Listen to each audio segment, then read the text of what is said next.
students, welcome back.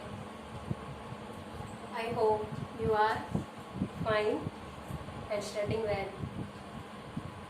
आज हम exercise 8.3 के नेक्स्ट क्वेश्चन हल करेंगे। मैंने आपको फर्स्ट वीडियो में ब्याज निकालने के फॉर्मूले बताए थे, साधारण ब्याज और चक्रवृद्धि ब्याज कैसे निकालते हैं। तो ब्याज क्या होता है? जो मूलधन जो हम किसी से उधार लेते हैं उसके अतिरिक्त जो हम पैसे उसको साथ देते हैं वो क्या होता है? उसका ब्याज होता है। ठीक है। मिश्रधन क्या होता है? मूलधन प्लस ब्याज, उन दोनों को जोड़कर मूलधन निकलता है। तो आइए क्वेश्चन है हमारा, वासुदेव ने 12% वार्षिक दर से 60,000 रुपए का निवेश किया। एक व्यक्ति ने 12% की दर से 60,000 रुपए का निवेश किया। उसने 60,000 रुपए किसी को दे दिए, किसी चीज में निवेश किए, लगा दिए। यदि ब्याज अर्धवार्षिक संयोजित होता हो तो ब्याज हमारा कौन सा है? अर्धवार्षिक। तो अर्धवार्षिक का नाम आते ही हमें क्या करना है? समय का दुगुना और दर का आधा। तो ज्ञात करना है आपको 6 महीने के अंत में और 1 वर्ष के अंत में उसे कितना कुल अमाउंट या कुल राशि उसे कितनी प्राप्त होगी। हमें कुल राशि निकालनी है, अर्थात हमें मिश्रधन निकालना है। अब देखिए हमें 2 क्वेश्चन पूछे गए इसमें, 6 महीने के अंत में और 1 वर्ष के अंत में। ठीक है। तो आइए हम करते हैं। मूलधन क्या हो गया हमारा?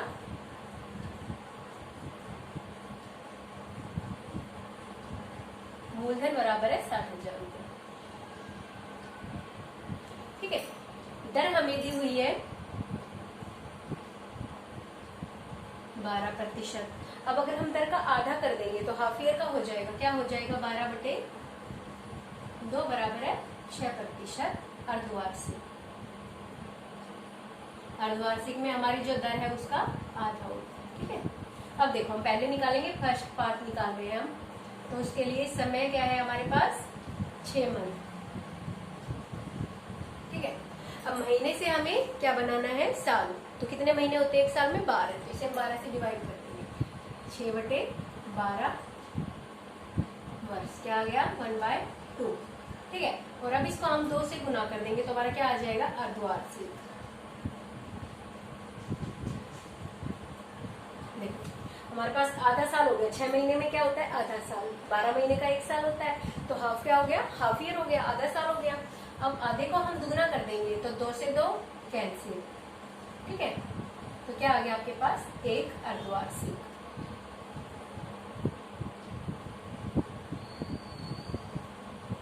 ये क्या आया है हमारे पास? समय। यहाँ पर समय हम क्या लेंगे? 1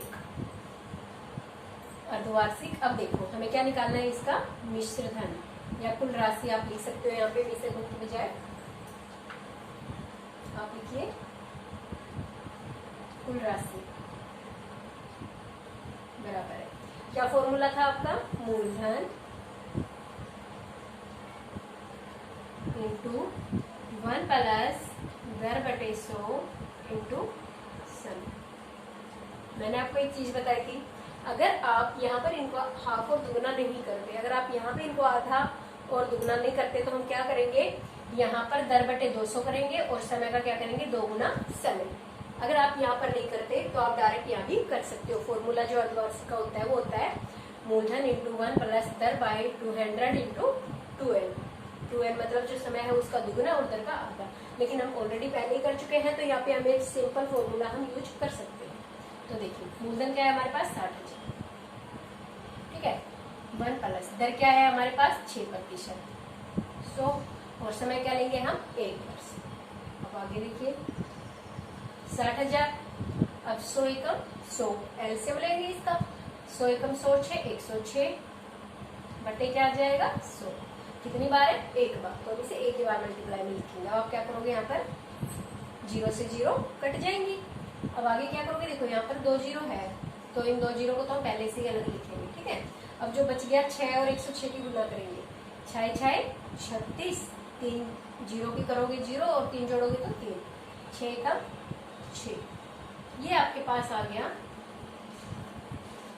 1 वर्ष के लिए ना, सॉरी 6 महीने के अंत में उसे इतने पैसे मिलेंगे। 60,000 उसने लगाए और उसको कितने मिलेंगे? 63,600 रुपए 6 महीने के बाद। इसमें क्या होता है, मूलधन और ब्याज दोनों जुड़े होते हैं। अब आइए दूसरा पार्ट इसका निकालेंगे 1 वर्ष के अंत में।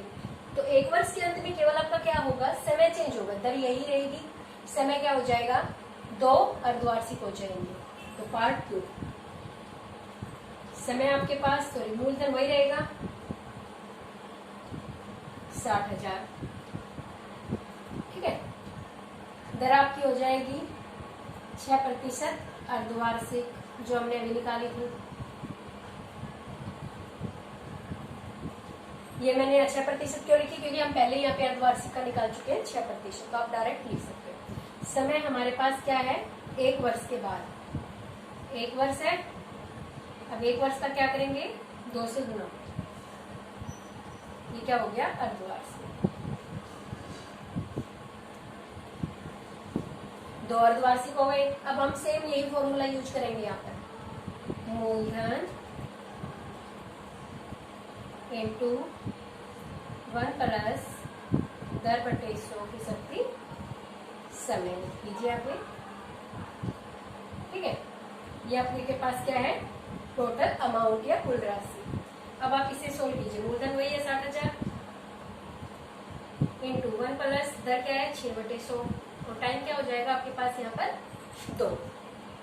अब आगे देखिए 60,000 इंटू 100 एकम 100 और 106 बटे 100 ब्रैकेट के अंदर आ गया।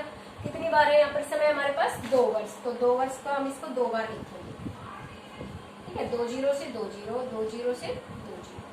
अब आपके पास जो नंबर बचे हैं सबकी मल्टीप्लाई कर दीजिए, क्या है 106 और 6 की हमने करी थी, हम अभी ये आया है, ठीक है। इस नंबर को हम 106 से मल्टीप्लाई करेंगे, तो हम करते हैं 636 को 106 से मल्टीप्लाई, ये 2 0 हम ऐड कर देंगे उसके साथ, तो पूरे नंबर हमें केवल अंक की गिनती करनी है, 0 को छोड़ दीजिए।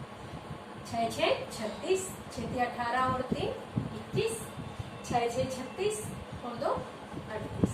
अब 0 से करोगे तो सारे नंबर 0, अब 1 से करोगे तो सारे नंबर एलजीब्रा। अब इन्हें प्लस कर दो, 1 8 प्लस 6 14, 3 3 6 और 1 7, 67,416।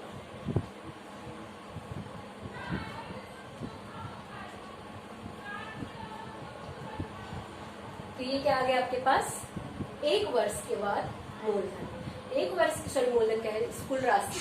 6 महीने के बाद उसे 63,600 रुपए मिलेंगे और 1 वर्ष के बाद उसे 67,416 रुपए मिलेंगे। अगर आपसे ब्याज पूछे कि 6 महीने के अंत में उसे कितना वार्षिक ब्याज मिलेगा, चक्रवृद्धि ब्याज मिलेगा, और 1 वर्ष के अंत में कितना चक्रवृद्धि ब्याज मिलेगा, तो हम क्या करेंगे, ये हमारे पास कुल राशि है, इन दोनों में से जब हम मूलधन निकाल माइनस करेंगे तो हमारे पास क्या आ जाएगा, चक्रवृद्धि ब्याज। तो ये था क्वेश्चन नंबर हमारे पास 5। सभी क्वेश्चन इसी तरीके से होंगे। अगर आपको अर्धवार्षिक निकालनी है तो केवल दर को आधा कर दो और समय को दुगना कर दो, ठीक है। अगर आपको वार्षिक निकालनी है तो हमें कोई चेंजमेंट नहीं करना, केवल इस फॉर्मूले को याद करना है। इस फॉर्मूले में हमें मूलधन दर समय को रखकर हल करना है। नेक्स्ट क्वेश्चन देखिए,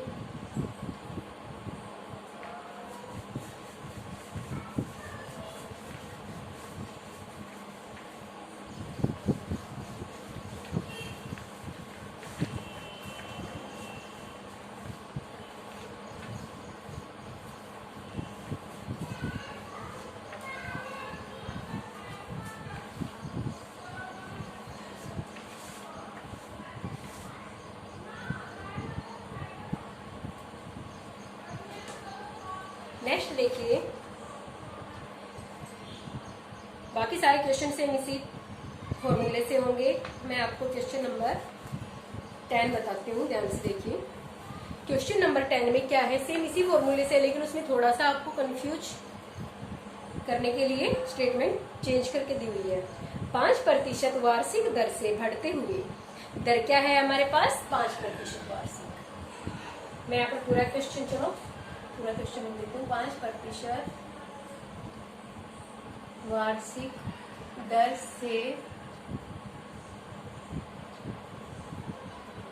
बढ़ते हुए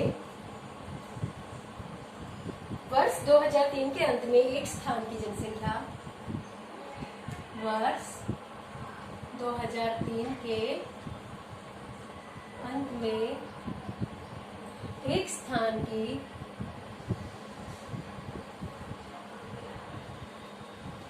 जनसंख्या 54,000 हो गई।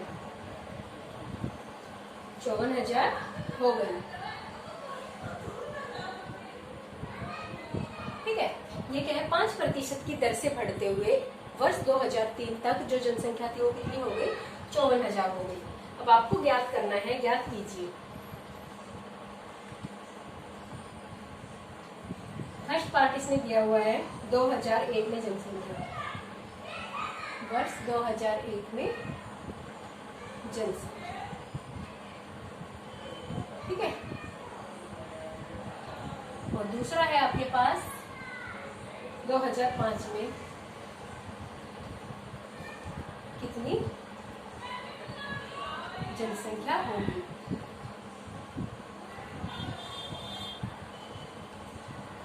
दो क्वेश्चन इसमें आपसे पूछे हुए हैं। क्या क्वेश्चन है देखिए कि 5% की दर से बढ़ते हुए कोई शहर है जिसकी जनसंख्या कितनी हो गई है, 54,000। अब आपको 54,000 जनसंख्या हो गई है। अब आपको बताना है कि वर्ष 2000 में जनसंख्या कितनी थी और 2005 में कितनी होगी। तो इस क्वेश्चन में सिंपल वही तरीका है जो मैंने अभी अभी आपको करवाया था। वार्षिक है, इसमें आपको अर्धवार्षिक नहीं निकालना है। ठीक है, दूसरा आपको समझना है कि हमें क्या दिया हुआ है। यहाँ पर देखिए हमें क्या जनसंख्या दी हुई है, 2003 की। मान लीजिए आप अभी जो है 2020 में 14 वर्ष के हो। ठीक है, अभी आपकी आयु कितनी है, 14 वर्ष है। तो 2018 में आपकी अब जो उम्र थी, आयु थी, वो कितनी थी, 2018 में। हम क्या करेंगे, 2 माइनस कर देंगे। और आपसे पूछे कि 2022 में कितनी होगी, तो हम 2 प्लस कर देंगे। ठीक है, अब आप एक चीज देखिए, आपको दी हुई है 20 की, 2020 की। तो 2020 की है, आपसे 18 की पूछी है। तो 18 से 20 में आने के लिए उसमें दोनों चीज प्लस हुई है। जो 18 तक की थी वो प्लस आगे की 2 वर्ष की प्लस हुई है।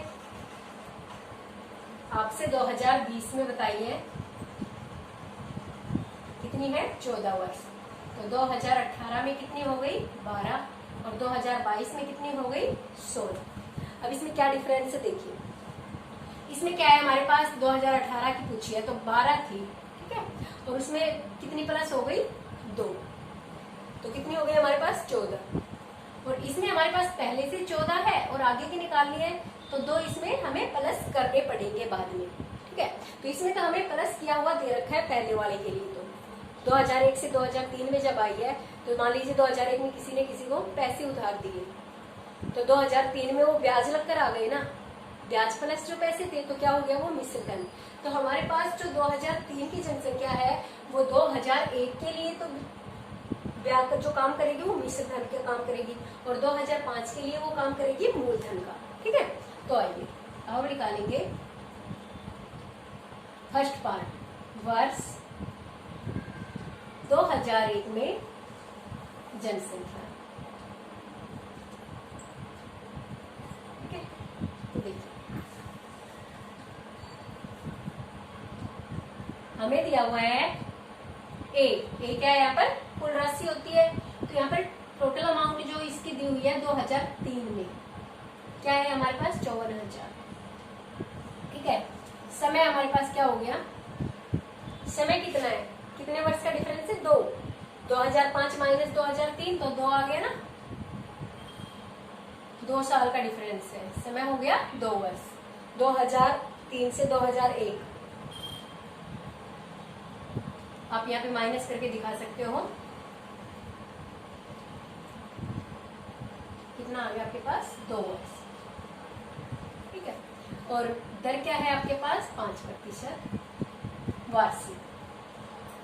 अब हमें निकालना है, इसमें क्या पूछा है, 2001 में, तो 2003 की दी हुई है हमें, तो ये हमारे जो मिश्र धन होता है उसके बराबर हो गई। अब 2001 की निकालेंगे तो हमें क्या निकालना पड़ेगा, उसका मूलधन। तो हम फॉर्मूला वही रखेंगे, A = P क्या होता है, प्रिंसिपल होता है मूलधन इंटू 1 प्लस रेट बाय 100 की पावर n। अब यहाँ देखो A हमें दिया हुआ है यहाँ पर 2003, तो ये A 2003 हमारे पास कितना है, 54,000। ठीक है। पी हमें यहाँ पर निकालना है। पी क्या है यहाँ पर? 2001 की जनसंख्या। 1 प्लस रेट क्या है? 5/100। और समय क्या है आपके पास? 2 वर्ष। 5 एकम 5, 20 आ गया। अब इसे हल कीजिए। यहाँ पे 54,000 हमें दिया हुआ है। यहाँ पे पी 2001, 20 एकम 20, 20 और 1 21/20। ठीक है, कितनी बार है? 2 बार। 2 बार लिख देंगे हम इसे। ठीक है, यहाँ पे जितना समय होगा उतनी बार आपका नंबर लिखा जाएगा। अब हमें ये वैल्यू निकालनी है, और जब इस वैल्यू को निकालेंगे तो इस नंबर को कहाँ करेंगे? इधर ट्रांसफर कर देंगे। ठीक है, तो आप इसे किसी भी साइड लिख सकते हो। 2001 की वैल्यू जब निकालोगे तो 54,000 पहले से आपको दिया हुआ है, इसे एज इट इज लिखो। इसको आपको नीचे में इसको ऐसे कैसे रखना है? ऊपर। ठीक है, अब जब ट्रांसफर करते हैं हम LHS से RHS में, RHS से LHS में, तो हमारा क्या है? साइड बदल जाते हैं। गुना वाला भाग में जाएगा और भाग वाला गुना में जाएगा। तो अब देखिए, इधर हम गुणा का निशान लगाएंगे। ये दोनों नंबर कहाँ है? बटे में है, तो ये कहाँ चले जाएंगे? गुणा में। ठीक है, और जो इनके ऊपर है वो कहाँ चले जाएंगे? नीचे भाग में। अब हम इसको काटते हैं। अब देखिए, ये आपके कटेंगे किसी से?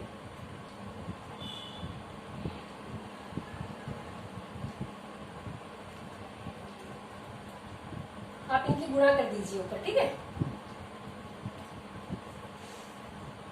3 से काट दीजिए। 3 7 21, 3 एकम 3, 3 8 24, 18,000 हो गए। 7 से कट जाएगा, 7 दूनी 14, 4 7 5 35, 50, 7 से नहीं कटेगा, ये 3 से कटेगा, फिर 3 से काट दीजिए। सॉरी, 3 7 21, 3 6 18। अब ये 7 से नहीं कटेगा आपका। अभी इसको मल्टीप्लाई कीजिए। देखो टोटल जीरो देखो, 1 2 3 4 5, 5 जीरो आ गई। 5 जीरो लिख दीजिए। अब क्या बच गया? 6 2 2, तो 2 दूनी 4, 4 6 24, और बटे में क्या आ गया आपके पास? 7 7 49। ठीक है, अब हम इसे भाग करेंगे। तो भाग कैसे करोगे? देखो,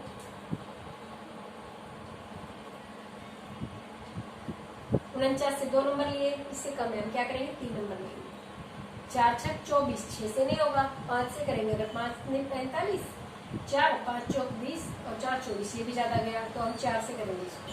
4 ने 36, 4 चौक 16 और 3 19, तो 10 में से 6 गए 4, 13 में से 9 गए 4। अब 1 जीरो उतारी आपने। अब 49 से कितने में जाएगा ये? अगर इसको 9 से करेंगे, 9 ने 81, 8 9 चौक 36, 36 और 8, ये भी ज्यादा है, तो 8 से करेंगे हम इसको।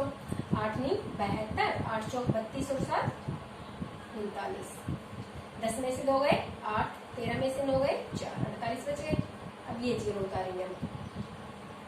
अभी 480 हो गया, तो 480 वाला हमारे कितने पे चले जाएगा? इससे ज्यादा पे जाएगा। 9 से अगर हम 10 से करते हैं तो 490 होता है, तो हम 9 से करेंगे इसको। 9 ने 81, 9 चौक 36, 36 और 8 कितने हो गए? 44। 10 में से 1 गया 9, 7 में से 4 गए 3। अब फिर से 1 जीरो उतारेंगे ये वाली। अब 390 है, यहाँ पे हमारा 392 है 8 पे, हम इसे क्या करेंगे? 7 पे कर देंगे। 7 ने 63, 6 बच गए, 7 चौक 28, 28 और 6 34। 13 10 में से 3 गए 7, और ये कितना आपके पास बचे? 8 में से 4 गए 4। अब 1 जीरो उतार लीजिए। 470, यहाँ 441 हमारा था 9 पे, हम फिर 9 पे करेंगे। 441, 10 में से 1 गया 9, और ये क्या आ गया आपके पास? 6 में से 4 गए 2। अब पॉइंट लग गया। अब यहाँ 290 हो गया, हम 1 जीरो उतार लेंगे, पॉइंट लगा। अब 290 किसके पास जाएगा? आपके पास है, यहाँ पे 4 पे था, 5 पे कितना होगा? 5 में 45, 5 चौक 20 और 4 24, 245 आ जाएगा 5 पे। 5 4, अभी 450 आएगा, तो हमारा ये 9 पे चला जाएगा। ठीक है, सॉरी, हाँ 9 पे जाएगा। यहाँ पे 5 और 9, ये हमारे पास आ गया 48 97 9.5, अर्थात ये हमारे 48,969 के लगभग, हम यहाँ पर लिखेंगे लगभग, क्योंकि हमें उसकी जो बिल्कुल फिक्स जो जनसंख्या थी वो नहीं पता, तो हम इसके नियर अबाउट उसकी लगभग जनसंख्या निकाल रहे हैं। तो ये तो हो गई हमारे पास 2001 की जनसंख्या की 48,000 थी। अब 2 साल में वो बढ़कर कितनी हो गई आपके पास 54,000। ठीक है, अब हम निकालेंगे 2005 के लिए। अब आप देखिए 2003 में अगर आपके पास ये जनसंख्या है 54,000, तो 2 वर्ष बाद वो और बढ़ेगी ना, तो और बढ़ेगी। तो हमें ये क्या दिया हुआ है उस जगह, मूलधन की जगह दिया हुआ है, तो मूलधन हमें ये दिया हुआ है और हमें क्या निकालना है फिर उसका चक्रवृद्धि, सॉरी कुल राशि जो हम निकालते हैं टोटल अमाउंट। तो उसकी तरह हम जब ए निकालेंगे तो हमारे पास कुल जनसंख्या 2005 की आएगी।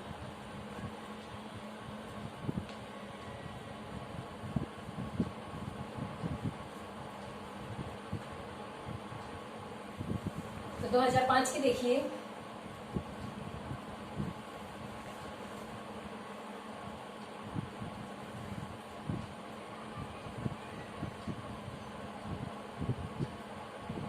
दो 2003 हमें दिया हुआ है। ठीक है, समय वही रहेगा, इसमें क्या हो जाएगा 2005 के लिए 2005 माइनस 2003, 2 वर्ष आ गया समय।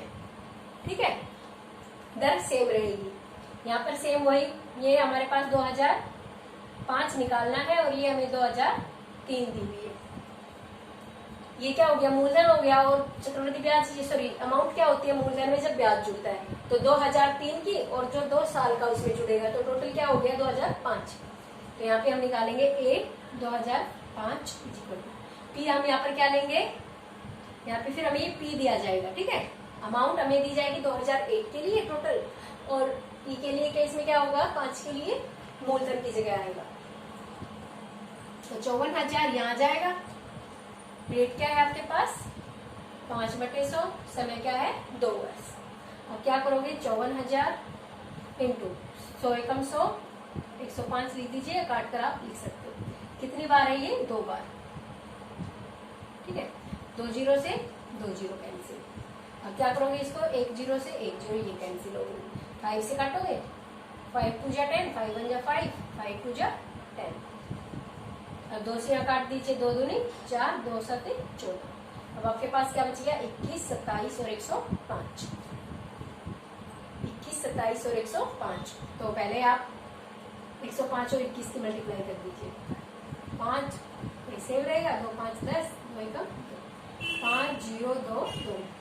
अब आपके पास बच गया 27, 27 गुणा कीजिए, 7 5 35, 7 दूनी 14, 7 दूनी 14 और 1 15, 2 5 10, 2 दूनी 4, 2 दूनी 4, 5 3 5 9 5। ठीक है, अब देखो यहाँ क्या बच गया 27 गुना 105 गुना 21, बटे में आपके पास कोई नंबर नहीं बचा, हमारे सारे नंबर कट गए। तो नेक्स्ट लाइन में हम इसकी गुणा लिखेंगे, क्या आएगी 59,535। तो देखिए 54,000 जनसंख्या थी हमारी 2003 में, तो 2 वर्ष में बढ़कर कितनी हो गई वो 59,535। ठीक है, ये आपके पास आ गई कुल जनसंख्या। कौन से वर्ष की 2005। तो इसमें क्या है, आपको सिर्फ ये देखना है कि अगर हमें बीच का दिया हुआ है तो उससे पहले के लिए हमारे लिए वो मिश्र धन हो गया, और उसके बाद वाले के लिए वो हमारे पास मूलधन की जगह काम करेगा। ठीक है, अब देखिए इसका एक क्वेश्चन, लास्ट क्वेश्चन है, जो नेक्स्ट क्वेश्चन है 11। एक प्रयोगशाला में किसी निश्चित प्रयोग में बैक्टीरिया की संख्या 2.5% घंटे की दर से बढ़ रही है। ठीक है, यदि प्रयोग के शुरू में बैक्टीरिया की संख्या 5,06,000 थी, तो 2 घंटे के अंत में बैक्टीरिया की संख्या ज्ञात कीजिए।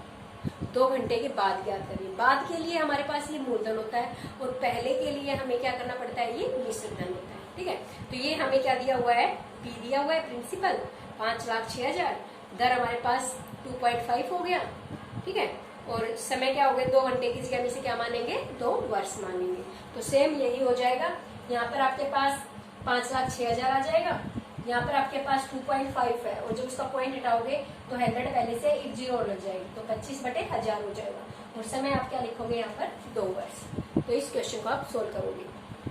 लास्ट क्वेश्चन में एक स्कूटर 42,000 में खरीदा गया, ठीक है। 8% वार्षिक दर से इसके मूल्य में अवमूल्यन। अवमूल्यन क्या होता है, जैसे आपने कोई भी नई चीज खरीदी है और आप उसे 2 साल बाद 1 साल बाद अगर बेचना चाहोगे तो क्या आपको उसके एक्स्ट्रा पैसे मिलेंगे? नहीं। अगर हमने उस चीज को यूज किया है तो हमें उसके कम पैसे मिलेंगे। आपने नया फोन खरीदा, ठीक है, और आप चाहो कि उसे 2 महीने बाद हम बेचना चाहें, तो क्या आपको उसकी पूरी कीमत मिलेगी? नहीं मिलेगी, क्योंकि आप उसे यूज कर चुके हो, तो आपको उसके पैसे कम मिलेंगे। उसके जो मूल्य में वृद्धि की बजाय क्या होगी? हानि होगी, कमी आएगी। तो स्कूटर के मूल्य में अवमूल्यन, उसका मूल्य घट गया। तो 1 वर्ष के बाद स्कूटर का मूल्य ज्ञात कीजिए। तो देखो ये हमें क्या दिया हुआ है? मूलधन 42,000, ठीक है। समय क्या है? 1 वर्ष, और दर क्या है? 8% वार्षिक। अब ध्यान ये देना है कि उसमें अवमूल्यन हुआ है, घटा उसकी माइनस में गया है, तो हम क्या करेंगे यहाँ पर? 1 माइनस, यहाँ पे हम लास्ट क्वेश्चन में क्या लगाएंगे? 1 माइनस रेट बटे 100। यहाँ पे आपका जो 42,000 है इसका मूल्य, स्कूटर की कीमत वो आएगी, यहाँ पे 1 माइनस 8/100 इंटू 1। तो लास्ट क्वेश्चन आप ऐसे हल करोगे। इनकी प्रैक्टिस कीजिए और अपने नोटबुक्स में हल कीजिए।